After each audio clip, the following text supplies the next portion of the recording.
All right, folks, back on the Bossman show with a great coach, a legend in the game, Coach Stan Van Gundy. He with me on the Bossman show. Coach Van Gundy, how are things down there in the great state of Florida right now, Coach?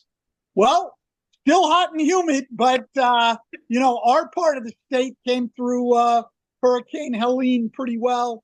Obviously, a lot of other people, had it really hard, and then north of us even worse. So, my thoughts are with those people, and hopefully they get the help that they need. Coach, I want to ask you about Dikembe Mutombo, somebody I knew very well from my time covering the Hawks around the NBA.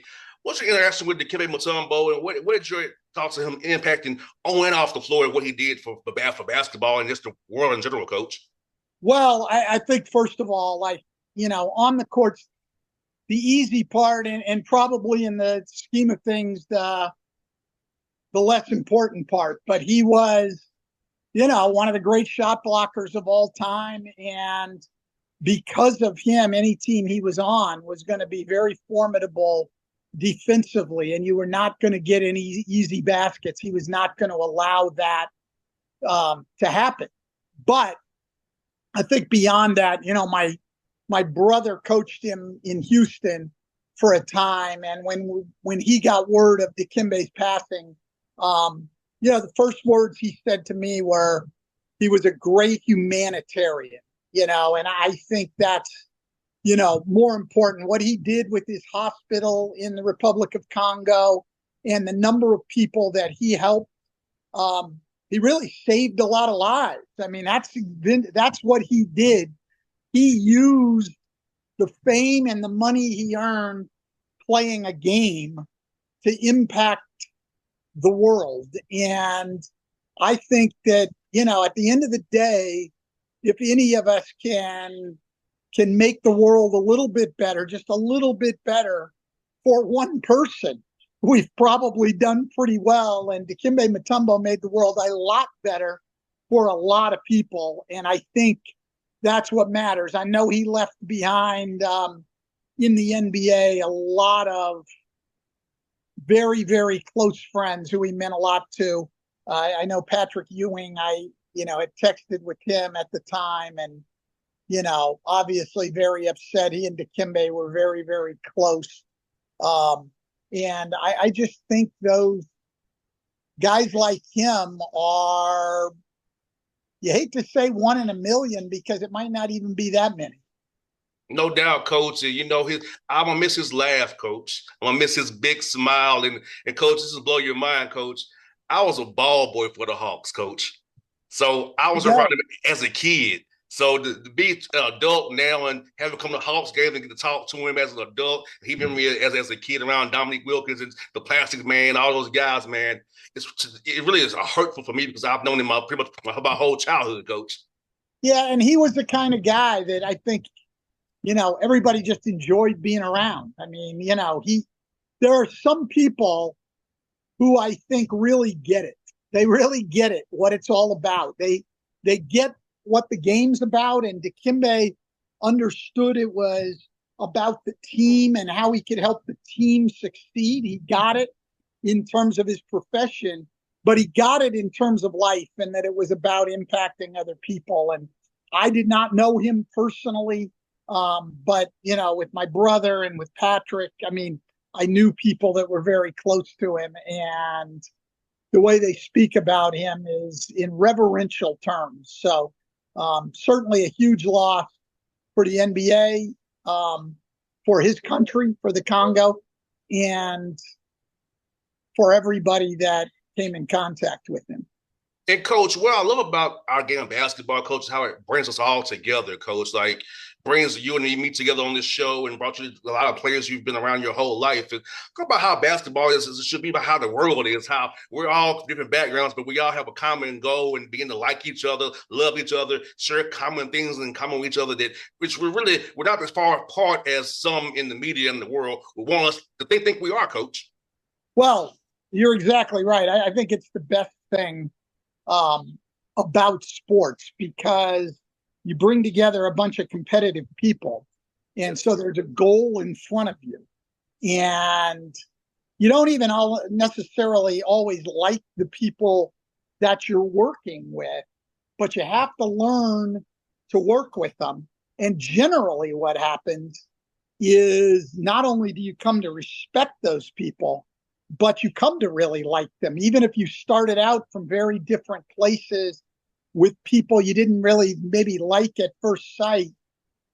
You get to see people in the toughest of spots, in competition and stuff, and you come to appreciate their better qualities. And I always thought it was fun to notice on a bus or notice guys going out to dinner, and you just know that if it wasn't for basketball, those two people probably would have never met anyone even like the other person, let alone shared dinner with them, close friendships, godfathers to their kids.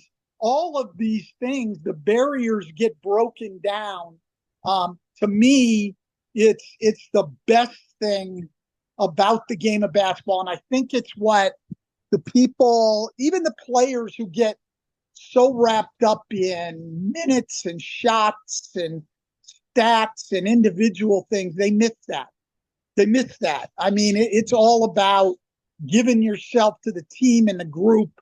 And I like to see guys who 10, 20 years down the road still have a bond with their teammates because of what they went through together. It's a special thing about sports. And we're not just talking at the NBA level. We're talking at every level. If you do it right, if you do team sports right, if you give yourself to the team, you care about other people, then, those bonds will exist.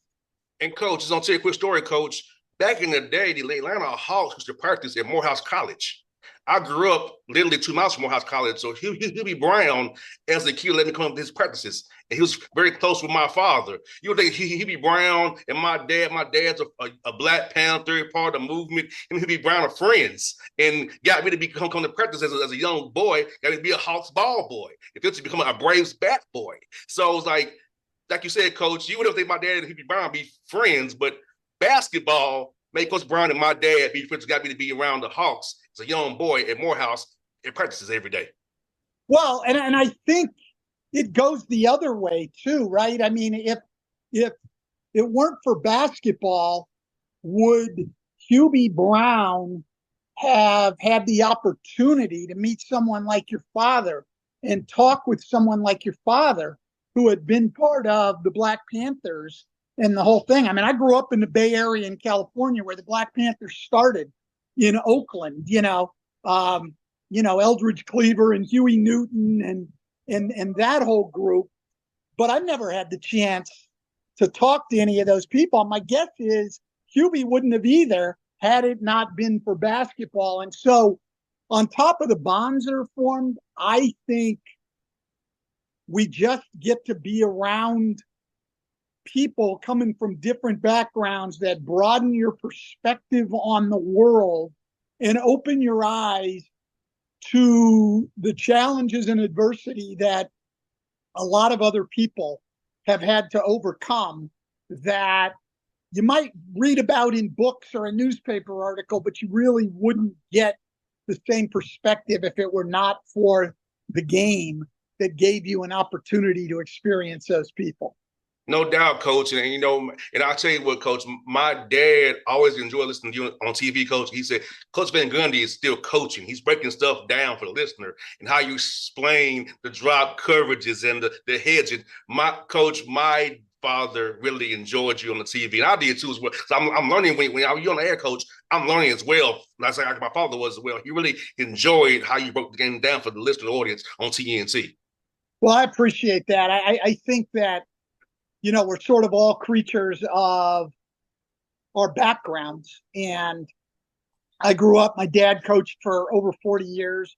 I was never not around the game. And I was always around not only the game, but coaches and coaching. I mean, most of my dad's best friends were coaches. The people my brother and I grew up around were coaches. Neither one of us were going to be good enough to play at a very high level. So, we got into coaching. And so you'll look at the game through coaches' eyes, and that's how you go at it. And I think that, you know, that perspective is different than, say, what a Reggie Miller or Candace Parker or Jamal Crawford or Jimmy Jackson or even Charles Shack and Kinney bring to the game a little bit. And that's not to say it's better. Those guys bring a great perspective, and I love listening to all of those people. My perspective is just different. I didn't play at that level. I saw the game this way as a coach. I'm always thinking, what's the next adjustment? You know, what's the next teaching point? Things like that. And so I don't know that I could talk about the game any differently than I do. Now, also, a lot of times, and I even did this coaching, to be quite honest. The one thing about the NBA, and you know it, you've been around it, I don't care who you are. I don't care if you're another player or a coach. These guys are so good. There's 3 or 4 times a game that little kid fan in you still comes out. I mean, I remember times in games as a coach where one of our guys would do something, or even one of our opponents' guys would do something, and I'd just turn around to my assistants and say, "Can you believe that?" Like it's just, and I certainly still have that as a broadcaster. So as much as you're into the coaching and the adjustments and all of this, you're also a fan of the game, man. These guys are phenomenal. They're the best players in the world. And sometimes the only appropriate thing to do is celebrate them. Yes, indeed, Coach. Like you said, I've been around the NBA my whole life, man. It's been amazing, you know, being around all these great players. I've been around, man. And Coach, for you, as the game evolved from the '90s to now, how you like how the game has evolved? For you being a defensive guy, I know how you got to have put Shaq in the post, put Shaq in the post, Dwight in the post, the 4 out, 1 in. So for you, how has the game changed for you, and how you like how the game is progressing from when you got started college coaching to the end time in the NBA to now? Yeah, prehistoric times to now. I mean, the game's changed that much. I mean, it's really, really different. But look, nothing ever stays the same. I mean, I think that obviously players, athletes in general, in all sports, just continue to improve and get better and learn from the people ahead of them. And, you know, so the players get better. It makes coaches adjust, which leads to the next adjustment. And right now we're in a phase where the offense is way ahead of the defense right now. And the skill level is so high, the floor is so spread out that it's tough on defenses, but defense still matters. I mean, you know, it's all relative. I mean, you might not be holding teams in the 90s anymore, but it's still the Boston Celtics winning the championship. It's still the Minnesota Timberwolves going to the conference finals, which surprised people. Those are the 2 best defensive teams in the league. So it's relative, but it's still important. It has to be taught differently. I think the game is at a high point. It's fun. Fans are loving it. All of that is good. The only thing that I haven't liked over the last 5 or 6 years is I think we've become a league where almost every team plays the same way. Like, you turn on whatever game you turn on, everybody's going to be running 5-out offense with the big man as the hub at the top of the key. Everybody's doing the same things. And maybe it's just me, but from a coaching standpoint, I don't find that interesting. You know, I'm watching the same thing every night. It's like Golden State and then 29 other teams play the same way. And so I miss where there were different styles of play. I miss where teams ran different sets and things like that. I mean, I do think there's teams who, relatively speaking, are trying to bring some of that back. I thought Monty Williams, when he was coaching, you know, ran a lot of good set offense. Ty Lue, you know, but what you mainly see with those sets now in the NBA is they're just after timeout type things. You don't, in the flow of the game, it's all 5-out. And I'd just like to see more, but that's just a personal thing. Even saying that, the game's at just such a high level, and the pace and the skill, and we're watching guys Luka Doncic's size and Giannis Antetokounmpo's size, with their ability to handle the ball and make plays, and the shooting range on guys like Steph Curry and Damian Lillard. I mean, it's absolutely phenomenal basketball. And then we even see guys like Jalen Brunson, who don't have the size, are not incredible athletes, but have learned how to play the game and can get it done still. The players I find really, really fun to watch. I mean, every night you're just watching something spectacular. I find the individual players probably more fun to watch than the way teams are playing. And Coach Van Gundy, yesterday, seeing Zach Edey, 7'4", take 3 pointers on pick and pops, I was like, whoa. My dad would lose his mind. A 7'4" guy was taking threes on a pick and pop and not doing a rim roll or a lob. I said, I know my dad's up there going crazy. Well, I think ideally, right, the ideal big guy now, I think, will be able to do both.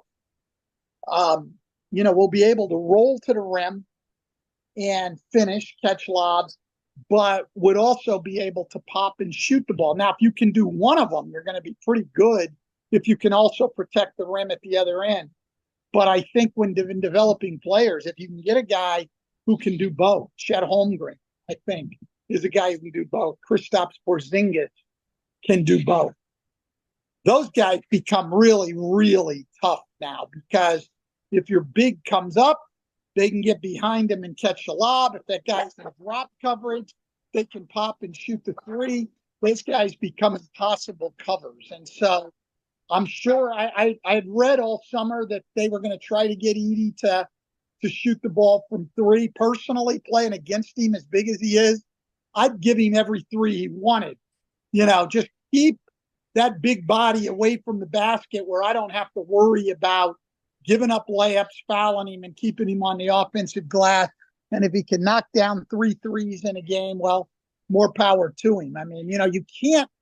One of the things in the NBA that hasn't changed, but is probably even more prevalent, is you can't take away everything. You just can't. Doubt.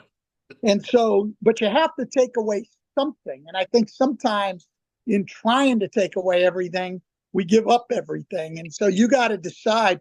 Steve Clifford was the best on that with me when we'd be going over game plans, and we'd talk about, well, how do you want to guard their pick and rolls? And, they'd give, whoever was doing the game plan would give their ideas. And I'd say, that leaves this open. And so they'd go on to option B, and I'd say, well, that leaves this open. And Steve would say, hey, they're going to get a shot. I mean, the question is, like, what do you want to give up? Because you can't take away everything. And I think it's absolutely true. So for Zach Edey, Zach, stay behind that 3-point line. I'll make a deal with you. We'll give you those shots if you promise me you'll stay out there. Hey, Coach, my dad would say this to his team. Do you want to get shot in the head or shot in the heart? Which one do you want? That's exactly right. And I do think it's a pick your poison thing. Going back to when I had to coach against LeBron James in the playoffs on 2 different occasions. I mean, this guy is arguably the best player who's ever played the game. Look, he can hurt you in so many ways. So what you can't do, in my opinion, or couldn't do at the time, you don't want him killing you, scoring the ball, and making everybody else on his team better. So what is it you want to do? You're going to try to get the ball out of his hands? My thought was always, he's going to pick us apart. Now everybody's involved in the game, and I don't know that we can keep him from scoring anyway. And so we tried as much as possible, not that we didn't help, but tried as much as possible to play him one-on-one and take out his teammates who, not in his Miami years, but in his Cleveland years, were a little bit more limited. But if he could just get them shots where they could step in and shoot it, they were good. Let's take those away and will live with LeBron scoring. And so I've had guys over the year get 50 against us players, and we still win the game. I mean, you're not gonna stop people from scoring. The great Brendan Malone, Michael's father, used to say all the time, like, you'd have one guy killing you. He's scoring every time, but your team's up 10. And he said, doesn't matter who's scoring. It matters, is our defense getting the job done against their team? You can't panic about one guy. So I think that's absolutely true. Yeah, Coach, I tell you what, but it's great to watch, man. It's so great to watch the game. And for you, Coach Van Gundy, it's for you, man.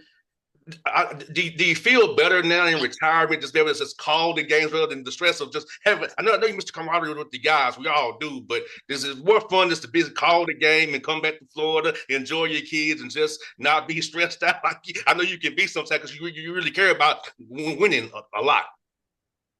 Yeah, I mean, it's easier, certainly. It's easier, and in a lot of ways more enjoyable because the result's not hanging over your head.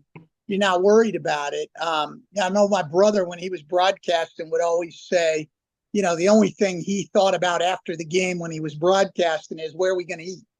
You're not worried about what just happened in those 48 minutes. But certainly, as you said, I mean, the thing that I really miss is the camaraderie of a team and a coaching staff. But I also really miss the competition, and there's a part of me, I mean, if I got the right opportunity, I'd go back to it tomorrow.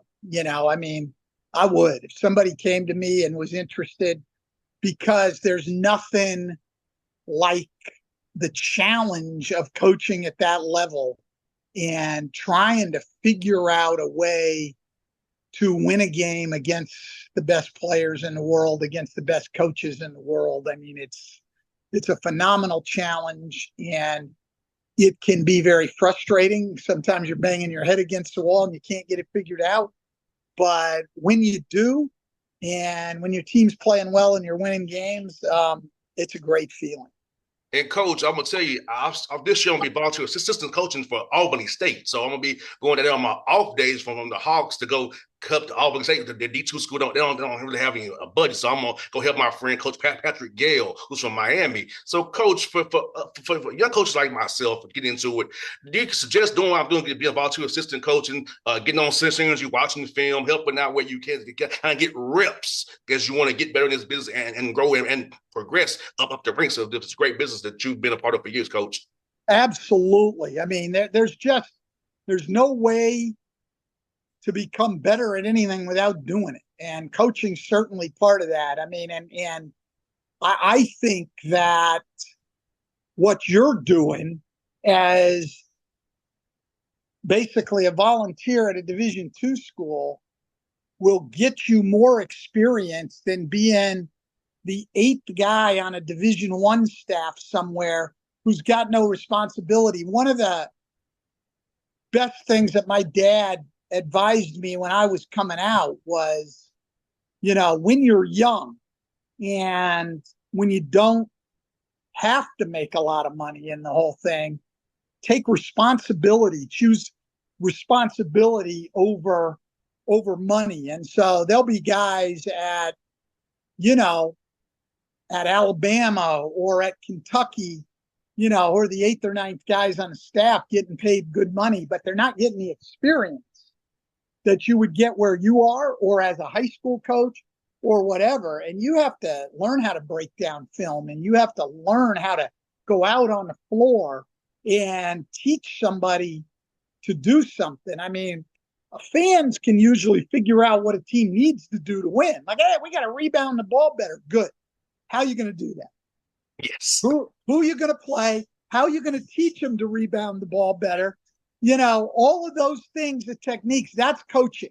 Like I said, fans can figure out, man, hey, they need to shoot more threes. Well, really? Well, we don't have anybody to shoot them. So we have to manufacture other stuff. I mean, it's those kind of challenges you only get if you're in the arena and coaching. And those are the kind of guys that, I'm used to being around. There's a guy, Bob Byer, was on my staff in Orlando, Detroit, New Orleans. He's with J.J. Redick now, on the front of the bench with the Lakers. Bob came up, Division III player, Division III assistant coach, on up through the ranks in college as assistant coaches, finally a head coach.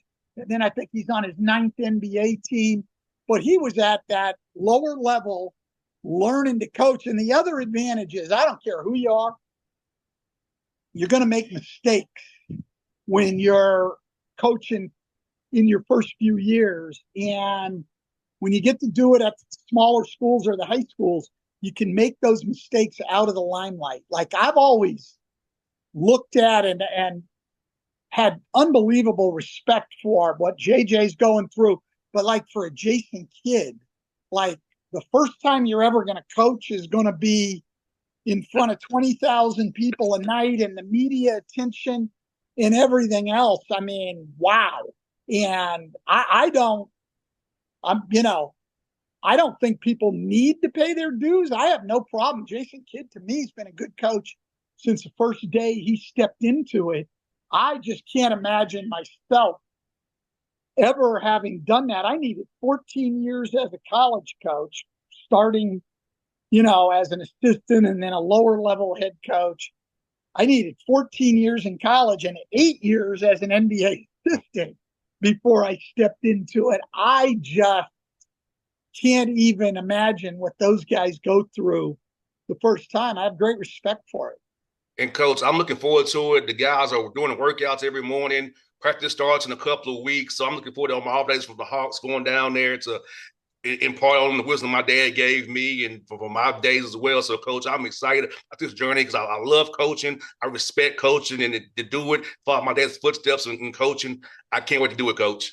Yeah, that's outstanding. And it's exciting. And I think what people don't realize too often, too, is the game's the same as far as coaching it. I mean, you're trying to maximize whatever you have. I mean, it's, wow, the NBA is a higher level. Well, yeah, but you got higher level players on your team too. So, it's the same at every level. You go into some games where you have more talent than the other people. You've got certain advantages and you got certain disadvantages. It's the same at every level. And at every level, you got to make your players better. Like, I'll hear people say, well, in high school, they got to make their players better every day. That's the focus. Yeah. And it is in the NBA too, because that's what it's all about. It's so the game itself doesn't change. I worked for a great coach for 2 years, Nick McCarchuk at Canisius and Fordham.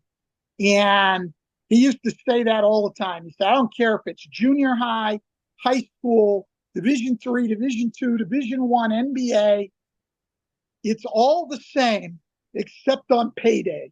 That's where it's different. And that's what he said. And he's absolutely right. Like, and if you're a junior high coach, the biggest basketball game that's going to be played that week is yours. The one you're in for you and those players. And so I don't care if there's 20 people in the stands or 20,000. That's a huge game. I mean, people would always ask me, like, what's the biggest win you ever had? I said, 1985, Castleton State College, the finals of the NAIA District 5 tournament in Portland, Maine. And we won it at the buzzer. Still the biggest win I've ever had. I mean, I coached, 11 years in the NBA as a head coach. There's nothing that tops that. I mean, it's not about all the external stuff. It's about that game and that team and your focus, and it doesn't change at any level. Nah, coach, you're right, man.